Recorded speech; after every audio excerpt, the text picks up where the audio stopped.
के ऊर्जा परिवहन एवं मंत्री अनिल विज ने कहा कि कांवड़ यात्रा के संबंध में हमारी सरकार ने पूरा ध्यान रखा हुआ है और इसके लिए पुलिस इत्यादि का प्रबंध किया गया है ताकि कांवड़ी सकुशल अपने गंतव्य तक पहुंचे। कांवड़ यात्रा व कांवड़ियों के लिए परिवहन विभाग की ओर से किए जाने वाली व्यवस्थाओं के संबंध में पूछे गए सवाल के जवाब में उन्होंने कहा कि लोग काफ़ी श्रद्धा भावना के साथ कांवड़ यात्रा में शामिल होते हैं क्योंकि ये हमारी धार्मिक प्रक्रियाओं का साधन है और लोगों की आस्था भी है। उन्होंने कहा कि हिंदुस्तान भावना प्रधान देश है और इसमें लोगों की भावना है, इसलिए देश में किसी का कोई भी धर्म हो उसमें कोई भी विघ्न न हो, इसके लिए हर सरकार का दायित्व है। ये लोग बड़ी श्रद्धा भावना के साथ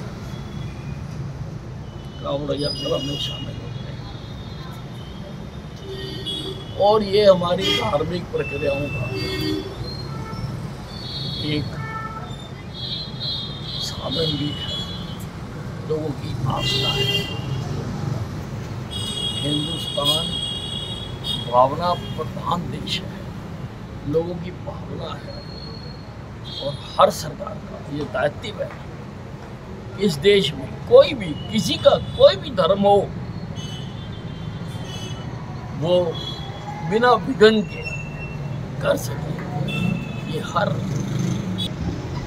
को ध्यान रखना चाहिए और हमारी सरकार ने पूरा ध्यान रखा हुआ है और सारे रूट पर हमने गश्त लगाई है, पुलिस लगाई है ताकि हमारे प्रदेश से गंतव्य पहुँच सके। महिलाओं को अंबाला से मुलाना तक चलाई जाने वाली महिलाओं के लिए बस के संबंध में पूछे गए सवाल के जवाब में उन्होंने कहा कि अंबाला से मुलाना काफ़ी संख्या में लोगों का आवागमन रहता है और इसमें महिलाओं की संख्या बहुत ही ज़्यादा होती है, इसलिए महिलाओं के लिए एक अलग से बस चलाने की मांग हो रही थी, जिसके लिए उनके द्वारा आदेश दिए गए हैं कि इस बस को शुरू कर दिया जाए। स्पेशल बस चलाने की अंबाला से बहुत सारे लोग मुलाना यूनिवर्सिटी में या उसके आसपास यूनिवर्सिटी उनमें महिलाओं की संख्या भी बहुत ज़्यादा है, इसलिए महिलाओं के लिए मांग हो रही थी कि एक्सक्लूसिव बस सेवा शुरू, तो वो मैंने कल उसको आदेश देकर शुरू कर दिया। हरियाणा के ऊर्जा परिवहन एवं श्रम मंत्री अनिल विज ने कहा कि अंबाला छावनी के सिविल अस्पताल में सफाई के लिए नई इलेक्ट्रिक मशीनें आ चुकी हैं, जिनसे अस्पताल में दिन में 3 से 4 बार सफाई की जाएगी। इसके अलावा ऑपरेशन थिएटर में सफाई के लिए अलग से एक नई मशीन लाई जा रही है, जो कि आने वाले 1-2 दिन में उपलब्ध हो जाएगी। वहीं अस्पताल की लैब को अपग्रेड करने के लिए स्वास्थ्य मंत्री को उनके द्वारा पत्र लिखा गया है ताकि हर मरीज का टेस्ट सुनिश्चित हो सके। विज आज मीडिया कर्मियों के सवालों का जवाब दे रहे थे। नई इलेक्ट्रिक मशीनों के आने के संबंध में पूछे गए सवाल के जवाब में उन्होंने कहा कि बहुत ही खूबसूरत बात है कि अब सिविल अस्पताल में इलेक्ट्रिक स्क्रब मशीनों के साथ सफाई की जाएगी। इस संबंध में उनके द्वारा निर्देश दिए गए हैं कि इन मशीनों के माध्यम से दिन में 3 से 4 बार सफाई होनी चाहिए। उन्होंने स्मरण करवाते हुए कहा कि जब मैं स्वास्थ्य मंत्री बना था तो उस समय ओपीडी 300 से कम थी, जो अब बढ़कर 3000 से ज़्यादा हो गई है। इसके अलावा यहां पर रोज़ाना 1500 टेस्ट अस्पताल की लैब में किए जा रहे हैं। उन्होंने कहा कि यहां की लैब को अपग्रेड करने के लिए उनके द्वारा स्वास्थ्य मंत्री को पत्र लिखा गया है ताकि प्रत्येक मरीज के टेस्ट की रिपोर्ट रोज़ाना उपलब्ध हो सके। देखिए, ये तो बहुत ही खूबसूरत बात है। सिविल अस्पताल अब इलेक्ट्रिक स्क्रब मशीनों के साथ वो चल रहा है और मैंने उनको ये कहा है कि फिक्स करो दिन में 3 या 4 बार वो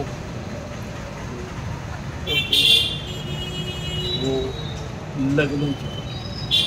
और इसी प्रकार से ऑपरेशन थिएटर में जो ऑपरेशन करते हुए कोई खून नीचे गिर रहा है उसके लिए भी नई मशीन लाई जा रही है।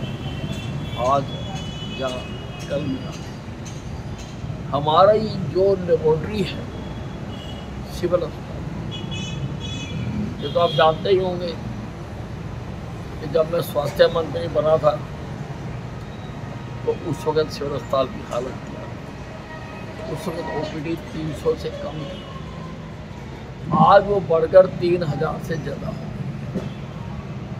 और टेस्ट भी बढ़े। हमारी लेबोरेटरी में रोज़ाना लगभग 1500 टेस्ट होते हैं, जो कि बहुत बड़ी संख्या। कुछ लोग महरूम भी रह जाते हैं, इसलिए उसको भी अपग्रेड करने के लिए मैंने पत्र लिखा है स्वास्थ्य कि यहाँ पर लैब को और अपग्रेड किया जाए, ताकि हर आदमी रोज़ाना जो है जो रिपोर्ट हो खून की हो, उसको रोज़ाना रिपोर्ट। निजी समाजवादी पार्टी के नेता ने एक बयान दिया है जिसमें उन्होंने कहा है कि आतंकवादी और भाजपा धर्म पूछकर मारते हैं। भारतीय जनता पार्टी, राष्ट्रवादी पार्टी, भारतीय जनता पार्टी को कभी भी देश में धर्म और जाति की राजनीति नहीं की। अब ये जो महानुभाव हैं, ये जो इस प्रकार के बयान देते हैं, ये अल्प अज्ञानी है। इनको भारतीय जनता पार्टी का करैक्टर नहीं पता। पहले सारे हिंदुस्तान में भारतीय जनता पार्टी का करैक्टर जान लें, फिर ऐसी बात है। मतलब महाराष्ट्र में भाषा को लेकर जो है वो विवाद चल रहा है, इसको लेकर क्या कहेंगे?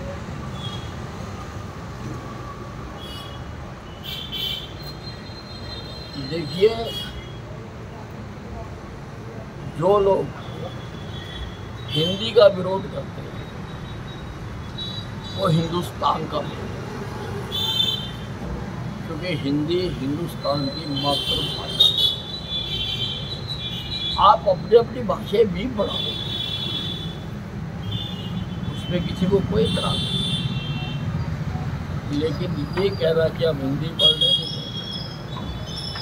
इससे देश का जो संघीय ढांचा है वो टूटता है। देश के संघीय ढांचे को बनाए रखने के लिए हिंदी भाषा, उसमें एक सूत्र है, सारे देश को एक देश के रूप में गिरोह के रूप में।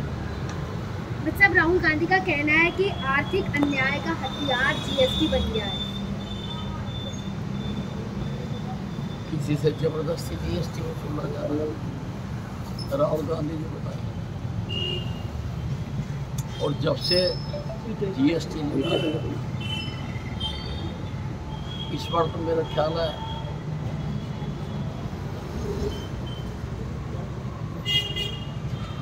कई लाख करोड़ रुपए का GST,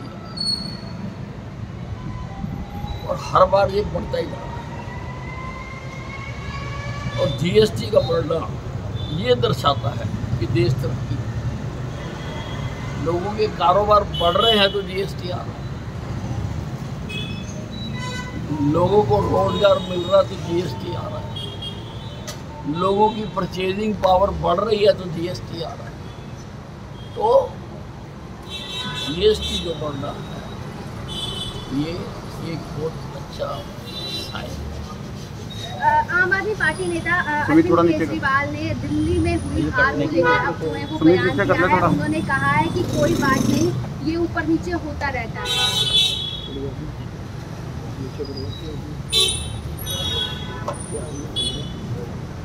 अगर ये ऊपर नीचे होता रहता है और आप इसको आम बात मानते हो, तब रिश्वत करें, फिर आप हमेशा नीचे ही रहो, आप ऊपर कभी आओ ही ना, क्योंकि आपको तो एक ही जैसा लगता है। इसलिए नीचे रहो, क्या जरूरत है काम करने की। आपने देश की सारी राजनीति को गंदा कर दिया, आपने लालच देके वोटें लेने का सरकार के पैसे से आपने दस्तूर बनाया, आपने देश की राजनीति गंदी की। आपके राज में आपके मंत्री और आप जेलों में गए।